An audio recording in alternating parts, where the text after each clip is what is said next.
tuned into Quick Charge, the high voltage podcast bringing you the top stories in electric vehicles and sustainable energy daily. And it's all powered by electric.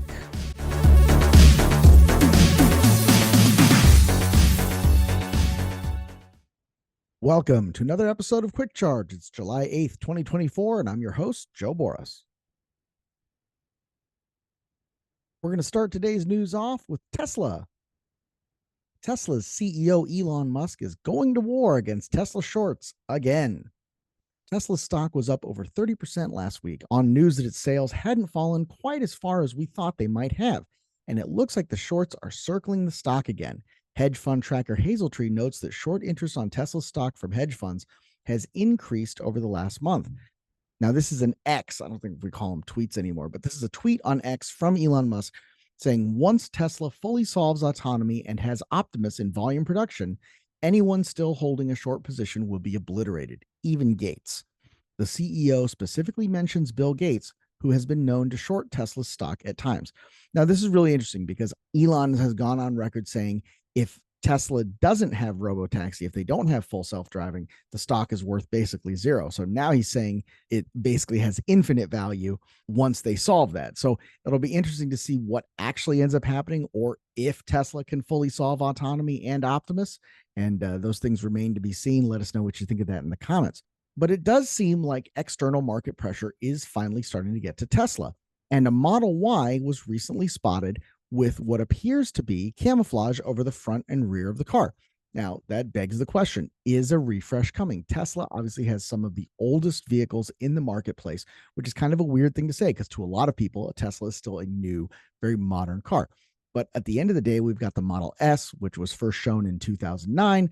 We've got the Model X, which was shown a few years later, and which feel like they've been around now for like 6-7 years. I think they've actually been around quite a bit longer, with the original Model 3 being shown back in 2015.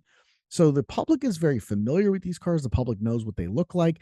The Model 3 was recently updated with the Highland update, which gave it a little bit sleeker headlights and taillights. It will be interesting to see what a refreshed Model Y eventually looks like, if it follows on that subtle enhancement sort of ideology that's gone into the Model S and Model 3 updates.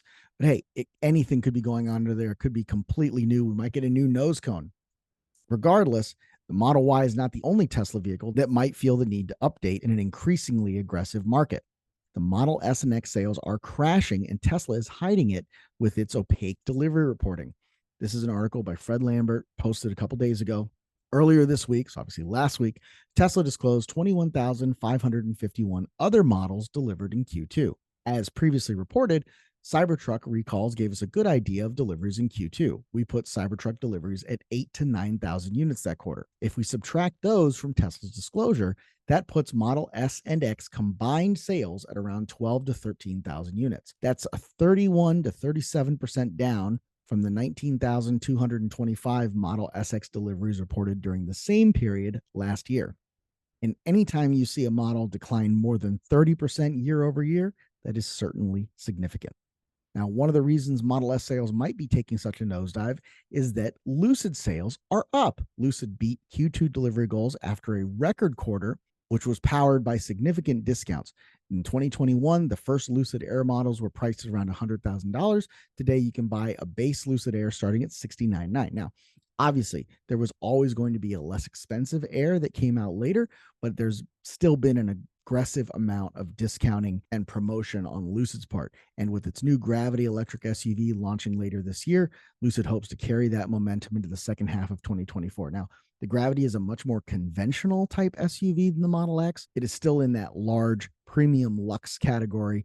And I think in terms of fit and finish, there's nobody who's been in a Lucid who still thinks a Model S is in the same league when it comes to fit, finish, materials, paint, anything like that. So the Gravity should blow that away and should really drive growth for Lucid. And I think to the detriment of Model S and Model X, especially among early adopters and really big fans of Tesla and the Model X who want to see what Peter Rawlinson is doing with this vehicle. So obviously, Peter Rollins, that is the CEO of Lucid, was the chief architect and engineer of the Tesla Model S. So certainly knows what it would take to build a Tesla killer. And that's what Lucid has tried to be all along.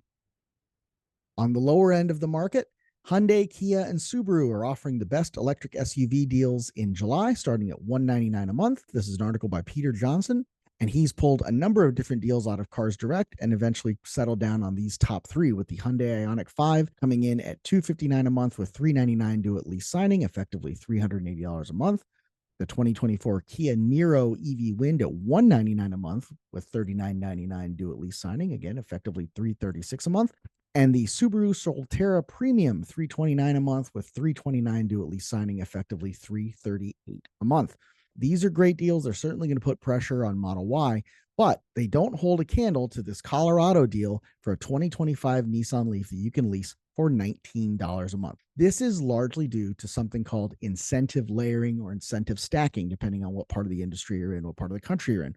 This is where you take federal incentives, state incentives, local utility incentives, and as long as they're written in such a way that they can be used together, you can stack them and get some incredible deals. We've seen electric school buses sold at a fraction of the cost of their diesel competition. And of course, at that point, why wouldn't you electrify? So this is kind of the same thing. This is a Nissan Leaf. No matter how you feel about the Leaf, if it's not your style, if you don't like the Chatamo connection, for $19 a month, it's really hard to pass up. Now, this is an ad that one of the Nissan dealers running this promotion has run, saying, as seen on YouTube. This has gotten a little bit viral here, but Michelle has all the details here for you to check out. There's a $695 acquisition fee, $699 dealer handling fee not included, monthly payment with fees, and first payment included is $79. Colorado has a generous $8,100 state EV tax credit. There's a $1,000 Nissan EV customer cash bonus applied. And to get all of these price reductions, you do have to be a Colorado resident. With car dealers, there's always a catch. But still, Tesla better hope that Model Y refresh gets here soon, because Ford apparently is bringing back some kind of legendary nameplate. Now, Peter goes into this. There's a lot of speculation here about what exactly Ford is going to show us later this week. The consensus seems to be that it's some kind of electrified crossover, and then it's going to carry the Capri name. There's some reason to believe that that makes sense, because obviously Capri is a very popular sporting name for Ford in Europe, where we think this vehicle is going to be sold. And the Mustang and Capri in the United States during the Fox body days shared a platform. So the Mercury Capri, the Ford Mustang, they were both Fox body two-door coupes and hatchbacks. So the idea that something similar to a Mustang Mach-E, maybe a little bit smaller, a little bit more affordable for a European market, carrying that Capri nameplate does make sense from a Ford historical angle. It'll be interesting to see what eventually comes of that. But the Capri is not the only electric crossover that people are talking about right now. An electric NASCAR racer arrived at the Chicago street race this weekend, packing 1,300 horsepower and all-wheel drive. The car was carrying ABB sponsorship when it made its debut. ABB is the official sponsor of NASCAR's electrification efforts.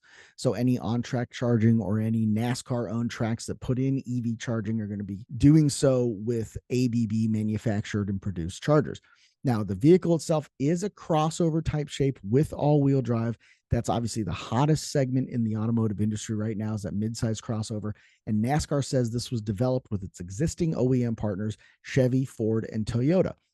This makes a ton of sense, because as much as we might want NASCAR to use coupes or sports sedans or whatever else, Ford, GM do not sell sedans in the United States, and the Camry is becoming more and more rare as mid-size crossovers, 5-passenger crossovers, take on that family hauler role that sedans historically have had in the United States. Now, it's also worth noting that other manufacturers produce vehicles that are stylistically similar to this one.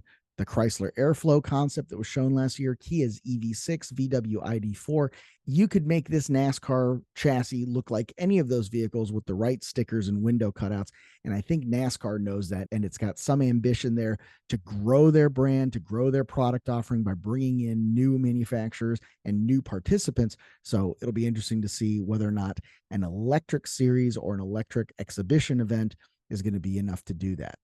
Now, finally, as we talk about the huge horsepower of that electric NASCAR, I have to mention the huge battery that goes into these massive electric forklifts at the Port of Los Angeles. Now, I put electric forklifts here in the title because that's kind of what they look like, and I think most people can conceive of what a forklift is.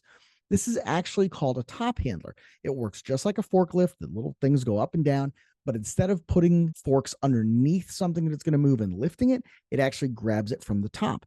And these are big enough to take 80, 90,000 pound containers off of ships and stack them in terminals up to 5 or 6 containers high. So these are massive, massive machines, and they have an absolutely massive 1 megawatt hour battery. Obviously, it says 1 megawatt, it's 1 megawatt hour. That's 1,000 kilowatt hours. That is bananas, but it makes sense when you consider how much work and the amount of metal and steel and everything else that these things are moving on a given shift. And the way that these are operated, they have to operate on back to back shifts. These were manufactured by a company called Taylor Machine Works. They've been developing these for years. And Taylor says that those giant batteries are enough for each one of these vehicles to do 2 full shifts back to back, moving hundreds of tons of materials, and to be ready to go again after a 5 hour session with a 180 kilowatt DC fast charger. Now, there's a ton of stuff in the article about this, about why they don't use grid connection, about why they're not using in-ground charging to make that battery pack smaller. And I encourage you to check those out. Let us know what you think of that in the comments. That's all I've got for today, July 8th. If you liked what you heard, be sure to like and subscribe. If you didn't, be sure to come to the comments and tell us what it was that you didn't like so we can ignore you. Have a great day.